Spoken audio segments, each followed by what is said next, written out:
بہت سے سوالات ایسے آتے ہیں میرے پاس جو کئی مرتبہ فون خراب ہونے کی وجہ سے ان کی آواز ڈیلیٹ ہو جاتی ہے اور میرے ذہن میں وہ سوال رہتے ہیں، تو میں انہیں وقتاً فوقتاً ریکارڈ کر کے آپ کی خدمت میں پیش کر دیتا ہوں۔ بہرحال آپ اگر سوال کا جواب آپ تک نہ پہنچے تو مجھے دوبارہ سے اپنی وائس میسج بھیج دیا کریں۔ آپ دیکھ رہے ہیں نو ٹی وی جدہ، اور میں ہوں محمد عاقل، جدہ سے، مملکت سعودی عرب۔ آپ پلیز چینل کو سبسکرائب کر لیجئے۔ جو سوال آج آپ کی خدمت میں پیش کرنا چاہتا ہوں وہ ہے بالوں کو کلر کرنا کالے رنگ سے۔ آپ نے یہ بھی سنا ہوگا کہ کالے رنگ سے اہل علم منع کرتے ہیں۔ میں آپ کو لے کر چلتا ہوں شیخ سعد الخسلان کی محفل میں، وہ اس سلسلے میں کیا رہنمائی فرما رہے ہیں۔ نعم، اولا الصبغ بغیر السواد سنہ۔ دیکھیے، سب سے پہلی بات تو میں یہ بتانا چاہتا ہوں کہ بالوں کو کلر کرنا، اس سے قطع نظر کہ کون سا رنگ آپ اختیار کرتے ہیں، آپ یہ مسنون عمل ہے۔ النبی صلی اللہ علیہ وسلم اليهود والنصارى لا يصبغون فخالفوهم۔ آپ علیہ السلام نے یہود و نصارہ چونکہ کلر نہیں کرتے، اس لیے یہ فرمایا کہ خالف ہوں، ان کی مخالفت کرو۔ اب آپ علیہ السلام کے اس فرمان کے بعد حدیث رواہ البخاری ومسلم، اس حدیث کو امام بخاری اور امام مسلم نے نقل کیا ہے۔ ولما أتي بأبي قحافة والد أبي بكر الصديق، ابو قحافہ حضرت ابو بکر صدیق رضی اللہ تعالی عنہ کے والد محترم جب نبی کریم صلی اللہ علیہ وسلم کی خدمت میں حاضر ہوئے، ورأسه أبيض، رأسہ ابیض، ان کے سر کے بال بھی سفید تھے، غالباً میری طرح سے رہے ہوں گے، میں بھی بال کو سفید نہیں کرتا، بال ہے بھی نہیں جو سفید کیے جائیں۔ الثغامة، قال عليه الصلاة والسلام بيض شعر هذا۔ آپ علیہ السلام نے ان بالوں کو دیکھ کر کہا کہ انہیں کلر کر لو۔ تجمع في مظهره فقال غيروا شعر هذا۔ فغیر شعر هذا، ان کے بالوں کے رنگ کو چینج کر لو، تبدیل کر لو، بدل لو۔ اما الخضاب بالسواد فمحل خلاف بين أهل یہاں یہ بات تو ثابت ہو گئی کہ کلر کیا جا سکتا ہے، لیکن محل جو اختلاف ہے علماء امت میں وہ یہ ہے کہ آیا سفید کالا جو رنگ ہے وہ بھی کیا جا سکتا ہے یا نہیں۔ اکثر العلماء على انه لا يحرم۔ دیکھیے، اکثر اہل علم کا موقف یہ ہے کہ یہ حرمت کا مسئلہ نہیں ہے، کالا رنگ استعمال کرنا حرام نہیں ہے۔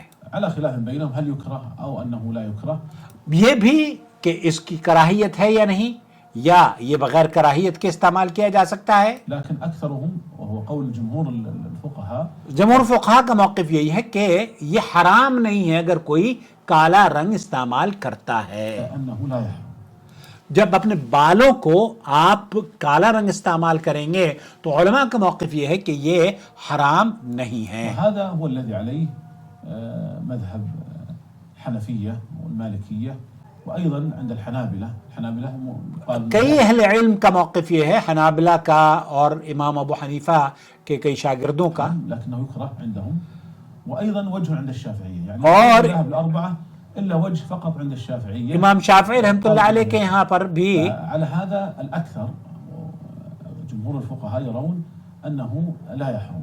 لا يحرم، حرمت کی دلیل نہیں ہے۔ وسبب الخلاف في هذه المسألة، اچھا، یہ جو خلاف پیدا ہو رہا ہے، اختلاف رائے علماء کے درمیان کالے رنگ کو جو ہو رہی ہے، لا هو الخلاف في ثبوت النهي من النبي، اس کی وجہ سے ہو رہی ہے کیونکہ وہ جو ممانعت ہے حدیث میں اس پر بات کی جائے گی تو بات واضح ہو جائے گی۔ صلی اللہ علیہ وسلم عن خضاب السواد، آپ کیا علیہ السلام نے جو کالے رنگ کو بال استعمال کرنے کے لیے، بالوں کو کالا رنگ دینے کے لیے کیا نبی کریم صلی اللہ علیہ وسلم نے منع فرمانے کے جو الفاظ ہیں، قد ورد في ذلك حديثان۔ اس سلسلے میں دو حدیثیں آپ علیہ السلام سے منقول ہیں۔ اچھا، وہ دونوں حدیثیں، آپ کو یہ جان کر حیرت ہوگی کہ وہ دونوں حدیثیں صحیح مسلم کے اندر موجود ہے، دونوں حدیثیں۔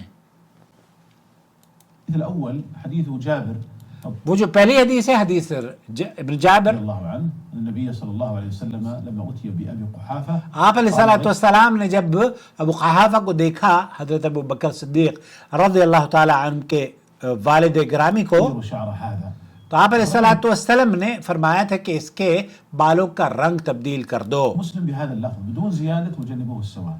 یہاں امام مسلم نے اس کو نقل کیا ہے اور اس میں اضافہ نہیں ہے کہ کالا رنگ نہ استعمال کیا جائے۔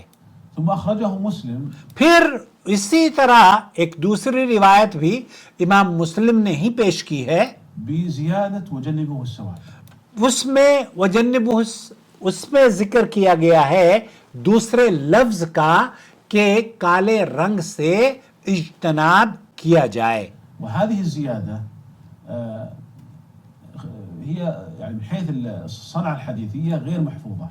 تو شیخ سعد الخسلان کا موقف یہ ہے کہ یہ جو حدیث کو پرکھنے کی جو ٹیکنیک ہوتی ہے، جو محدثین نے نقل کی ہے کسی حدیث کو پرکھنے کے لیے، وہ ان پہلوؤں سے اگر اس حدیث کے آخری جملے کو ہم سمجھنے کی کوشش کرتے ہیں اور یا ریسرچ کرتے ہیں، تحقیق کرتے ہیں، تو یہ بات پائے ثبوت کو نہیں پہنچتی۔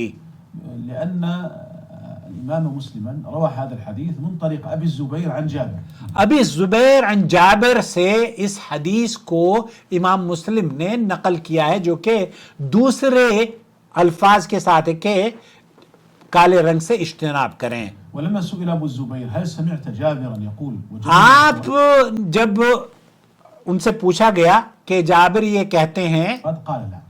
کہ کالے رنگ کو استعمال نہ کرو، تو انہوں نے کیا جواب دیا؟ وجنبوه السواد قال لا. قال لا، کہا کہ یہ بات نہیں کہی گئی ہے۔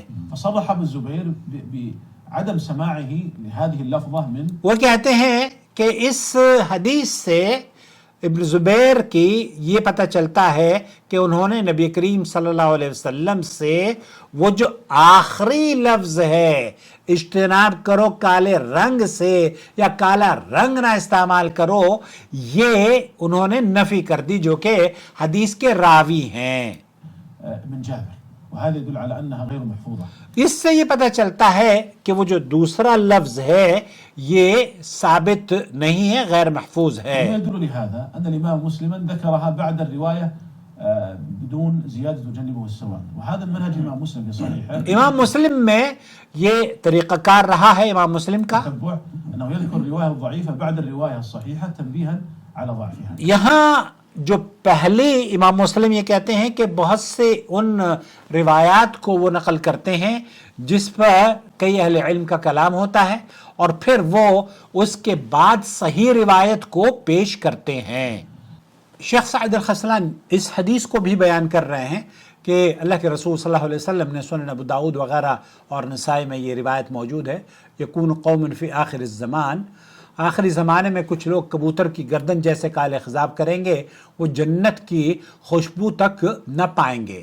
اس حدیث کو بھی بیان کر کے شیخ سعد الخسلانی فرما رہے ہیں کہ یہ حدیث بھی اہل علم کے درمیان ضعیف ہے، بلکہ امام ابن جوزی رحمۃ اللہ علیہ نے تو اس کو موضوعات میں، یعنی جو جھوٹی اور من گھڑت روایتیں ہیں اس میں درج کیا ہے۔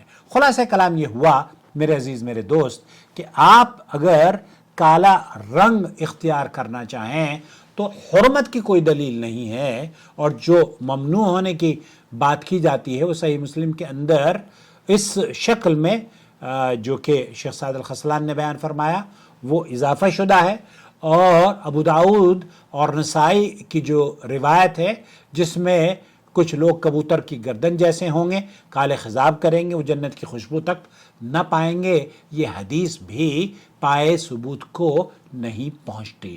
مجھے امید ہے آپ اس ویڈیو کو دیکھنے کے بعد دوسروں کے ساتھ شیئر بھی کریں گے، اور چینل کو پلیز جانے سے پہلے سبسکرائب کر لیجئے۔